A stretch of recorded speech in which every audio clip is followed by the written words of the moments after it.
Hey everybody, Dan and Dave here today. We are talking slips and falls, this time as it pertains to feeder drivers.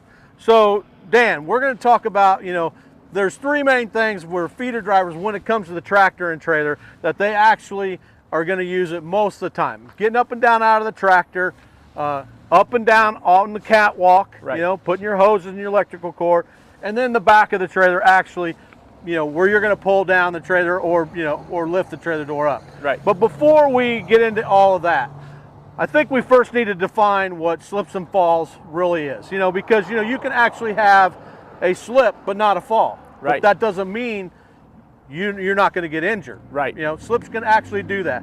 So let's just define what they are. I put them in three categories of slips, trips, and slides. Yep. Right?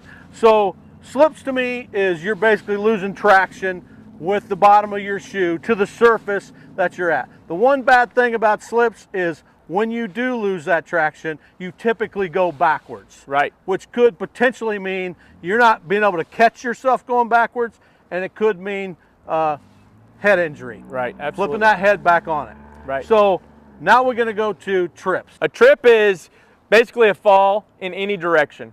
It can be unexpected. It could be from debris on the ground. It could be from a crack, a pothole, but it's unexpected. And basically, the way to avoid it is to make sure you're always scanning your area and always looking before stepping. Right. You can fall in any direction with a trip because it is unexpected. Right. So let's go to the slide. The slide is basically you losing your body weight. You're overextending. Your body weight gets out from underneath you, and you can fall in any direction with a slide, but mainly slides are because of weather conditions. Right. Rain, winter, snow, all that kind of stuff. Right. Correct? That's right. Yeah, and with a slide, you don't always have to fall down when you slide, and you can get injured based on having a strain, a sprain, different things like that. Yeah, it's actually the one that causes the most strains and Right. sprains out of all three of them. Right. Okay, so now that we've defined what the slips and falls actually is, let's take that to what the feeder drivers actually do. It's the getting in and out of the tractor. Right. Yeah, it's the 3 points of contact that we talk about all the time. Getting in and out of the tractor slow. We say 3 points of contact.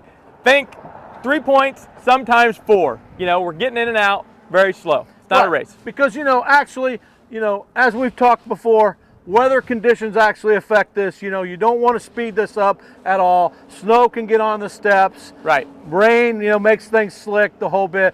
All these conditions affect the way we're doing it. Right. So let's go to the second one. The second one is actually getting up and down on the catwalk. Right. Not all of us actually have to do that, but some of us still have to, and it's the same procedure. Same process. Use proper 3 points of contact to get up on the catwalk.